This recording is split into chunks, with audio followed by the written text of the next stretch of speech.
Hey guys, welcome back to my channel. It's me Monika. So ఈరోజు నేను మీకు కంది ముద్ద చూపిస్తున్నాను. సో చాలామంది బ్యాచులర్స్ అయినా లేకపోతే ఎప్పుడైనా మన ఇంట్లో కూరగాయలు లేనప్పుడు ఇలా చాలా సింపుల్గా ఇంట్లోనే చేసుకోవచ్చు అనమాట. సో ఇది ఎలా చేసుకోవాలి ఏంటి అనేది ఈరోజు చూసేద్దాం.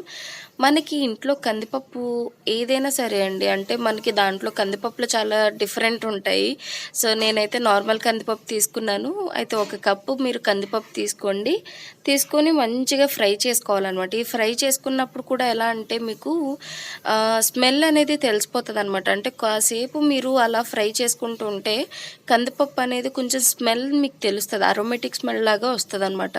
కందిపప్పు ఫ్లేవర్ ఏదైతే ఉంటుందో అది అలా కొంచెం ఫ్రై చేసేసరికి ఆటోమేటిక్గా స్మెల్ అయితే వస్తుంది. మీరు హై ఫ్లేమ్లో ఏం పెట్టద్దండి, లో ఫ్లేమ్లోనే మినిమం మీరు ఒక 10 మినిట్స్ 5 to 10 మినిట్స్ సిమ్లో పెట్టి మీరు ఫ్రై చేసుకోవాలి ఇలాగా.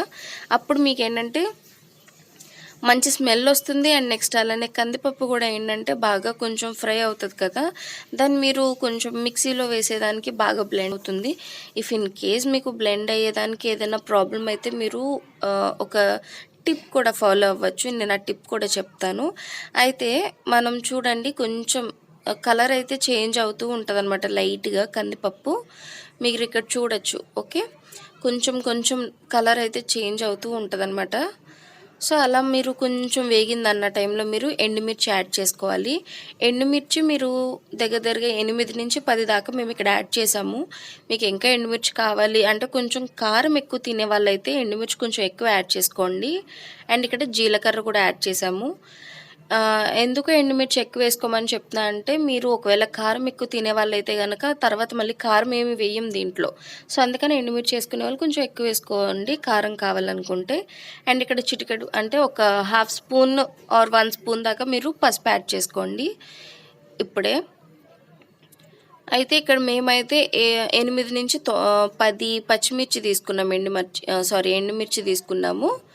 అయితే ఇలా మొత్తం అంతా ఫ్రై చేసేసుకుంటాం కదా. ఇప్పుడు ఉప్పు కల్లు కూడా యాడ్ చేసేస్తాం అనమాట. అంటే కల్లుప్పు అంటాం కదా, సో అదనమాట. అంటే చాలామంది సాల్ట్ యాడ్ చేసుకుంటారు, బట్ కల్లుప్పు ఏంటంటే ఎప్పుడైనా మనం ధనియాల పొడి లేకపోతే కరివేపాకు పొడి ఈ పొడులు చేసినప్పుడు ఆటోమేటిక్గా మనం కల్లుప్పు తీసుకుంటే ఇంకా టేస్ట్ అనేది చాలా ఎక్సలెంట్ ఉంటుంది.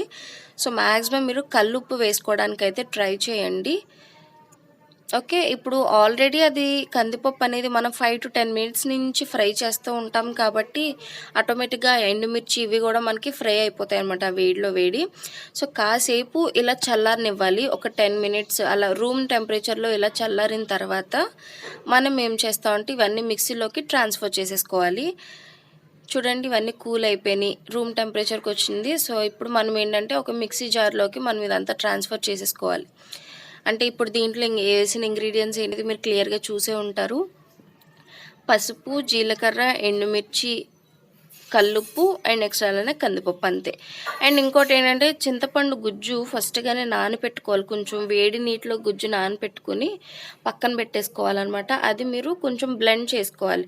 అంటే ఫస్ట్ కొంచెం ఇది పప్పు కాబట్టి బ్లెండ్ అయ్యేదానికి కొంచెం కష్టంగానే ఉంటుంది. నానపెట్టింది అయితే ఫాస్ట్గానే మీకు అయిపోతుంది, బట్ ఏంటంటే ఇక్కడ మీకు పప్పు కాబట్టి కొంచెం బ్లెండ్ అయ్యేదానికి కష్టం అవుతుంది. సో అప్పుడు ఏంటంటే మీరు కొంచెం హాట్ వాటర్ వేసుకోవాలి. అంటే కొంచెం గోరువెచ్చగా నీళ్ళు, ఏదైనా గోరువెచ్చనిగా కొంచెం నీళ్ళు తీసుకొని అది కొంచెం కొంచెం వేయండి, చల్ల నీళ్ళు వేసుకోకుండా.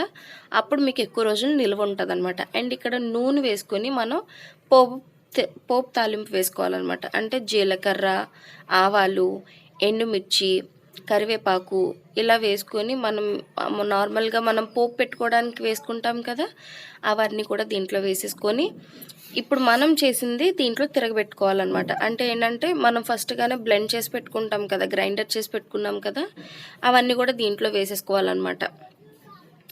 అండ్ నూనె ఎక్కువగా వేసుకుంటే ఏంటంటే మనకి ఎక్కువ రోజులు నిల్వ ఉంటుంది. మనం వాటర్ తగలనిచ్చిన నూనె అనేది మగ్గుతూ ఉండి అదంతా నూనె పీల్చుకుంటూ ఉంటుంది కాబట్టి కొంచెం నూనె అనేది ఎక్కువే పడుతుంది దీనికి. బట్ ఇది మీరు చేసుకున్న తర్వాత ఇది మొత్తం అంతా కూడా మీరు స్టాక్ చేసుకోవడానికి మినిమం మీకు 1 వీక్ నుంచి 10 డేస్ వరకు కూడా నిల్వ ఉంటుంది, అస్సలు పాడవదు. సో మీరు ఒక వారం 10 రోజులు ఒకవేళ ఏదైనా కూరగాయలు తెచ్చుకోలేని పరిస్థితుల్లో ఉండి, అంటే చాలామందికి మనీ ఉన్నా బట్ సిచ్యువేషన్స్ బట్టి మనం బయటికి వెళ్ళలేం. సో అలాంటప్పుడు ఏంటంటే కొంచెం ఇలాంటివి చేసుకుని ఇంట్లో పెట్టుకుంటే మనం వేడి వేడి అన్నంలో కొంచెం నెయ్యి వేసుకొని తిన్నా, లేదంటే దోశల్లో, ఇడ్లీలో, టిఫిన్స్ ఏదైనా సరే రోటీ, చపాతీ, దోశ, ఇడ్లీ ఇలా వేసుకోవచ్చు. అండ్ మీరు కావాలంటే కారం దోశ కింద కూడా మీరు దోశ వేసుకొని పైన మీరు చూడండి కొంచెం ఈ ముద్ద వేసుకొని కొంచెం స్మాష్ చేసుకొని మీరు కారం దోశలా కూడా తినచ్చు, మసాలా దోశలాగా. సో ఇలా డిఫరెంట్గా కూడా ఉంటుందన్నమాట. అంటే టేస్ట్ వచ్చేసి మీకు సేమ్ ఇంకా ఏదో ఒక కారప్పొడి తింటే ఎలా ఉంటుందంటే ధనియాల పొడి ఇలా తిన్నట్టు ఉంటుంది. అండ్ నెక్స్ట్ అలాంటి ఇది కందిపప్పుతో చేసింది కాబట్టి కొంచెం ఫ్లేవర్ కూడా డిఫరెంట్ ఉంటుంది, అంత టేస్టీగా ఉంటుంది. మీరు ఒకసారి ఇంట్లో ట్రై చేయండి.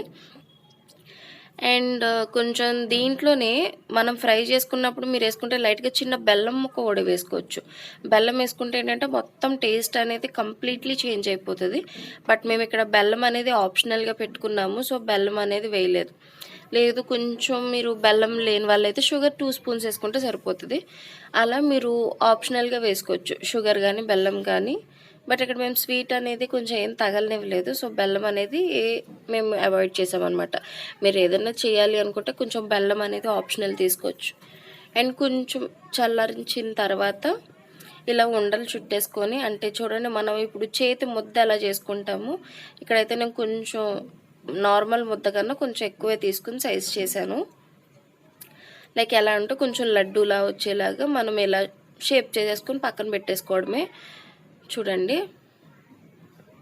అలా మనకి అలా కొన్ని ఉండల కింద చేసేసుకుని పక్కన పెట్టేసుకుంటే మనకి రైస్లో తిన్నప్పుడు కానీ లేకపోతే ఏదైనా టిఫిన్స్ తిన్నప్పుడు మనకి సైడ్ డిష్ కింద ఏంటంటే కర్రీస్ లేకపోయినా ఇది ఒక ముద్ద పక్కన పెట్టేసుకుంటే సరిపోతుంది. రైస్లో తిన్నప్పుడు కొంచెం నెయ్యి వేసుకుంటాం, లేదంటే టిఫిన్స్ వేసుకున్నప్పుడు నార్మల్గా ఎలాగో మనం ఆయిల్తో చేసుకునే టిఫిన్స్ ఉంటాయి కాబట్టి సో ఇది తీసుకునే తినేదానికి చాలా డిఫరెంట్గా టేస్టీగా ఉంటుంది. ఒకసారి కంపల్సరీ ట్రై చేయండి, చాలా హెల్దీ కూడాను, ఇది ఇంట్లో చేసుకుంటాం కాబట్టి. అండ్ ఇవి ఇంకా డిఫరెంట్ షేప్స్ కూడా చేసుకోవచ్చు. అంటే కంది ముద్ద అంటే ఒక ముద్దలా చేసుకోవాలి అని ఏం లేదు. మీరు కావాలంటే కాజాలాగా కొంచెం రౌండ్ సిలిండ్రికల్ షేప్ చేసుకోవచ్చు. ఆర్ ఎల్స్ మీరు కొంచెం తప్పడుగా చేసుకుని కొంచెం అంటే కొంచెం చూడండి వడ చేసుకుంటే ఎలా ఉంటుంది అలా కొంచెం తగ్గించి చేసుకోవచ్చు సైజు. సో ఏ షేప్ అయినా చేసుకోవచ్చు. బట్ కంది ముద్ద అంటే కొంచెం రౌండ్గా ఉంటుంది కాబట్టి సో అలా చెప్పాను. మీరు చూస్తే లాస్ట్లో ఇంకా డిఫరెంట్ షేప్స్ కూడా కనిపిస్తాయి. ఇలా మీరు ఇలా కొంచెం ఉండ కింద చేసేసుకుని మీరు పక్కన పెట్టేసుకుంటే మీకు ఒక 1 వీక్ 10 డేస్ దాకా మీకు నిల్వ అయితే ఉంటుందండి. బట్ ఇది మీరు కొంచెం ఆయిల్ అయితే కొంచెం ఎక్కువ పడుతుంది. అలాగని ఎక్కువ ఆయిల్ వేసినా కూడా ఏంటంటే మీకు బాగా స్మాష్ అయిపోతుంది. సో కరెక్ట్గా సరిసమానంగా వేసుకునేలాగా క్వాలిటీ చూసుకుని వేసుకోండి క్వాంటిటీ అనేది. చూసారు కదా ఇక్కడ నాకైతే మొత్తం రెడీ అయిపోయాయి. అండ్ మీకు ఇంకా రిమైనింగ్ ఏదైతే ఉందో అది మీరు ఏంటంటే ఇలా ఏదైనా డిఫరెంట్ షేప్స్ కూడా ట్రై చేసుకోవచ్చు. అండ్ ఇది కూడా ఏంటంటే కొంచెం తప్పడుగా కూడా చేసుకోవచ్చు. ఇలా డిఫరెంట్గా ఏదైనా షేప్స్ అనేది చేసుకోవచ్చు. నేనైతే నార్మల్ ఇలా 2 షేప్స్ చేశాను అనమాట. ఎందుకు సో నా ఛానల్ ఎవరైనా కొత్తగా చూస్తూ ఉంటే కనుక ప్లీజ్ సబ్స్క్రైబ్ చేయండి. అండ్ పక్కన ఉన్న బెల్ నోటిఫికేషన్ కూడా ఆన్ చేసుకోండి. తదుపరి నా వీడియోస్ అన్నీ కూడా మిస్ అవ్వకుండా మీరు చూడొచ్చు. ఓకేనా? Thanks for watching.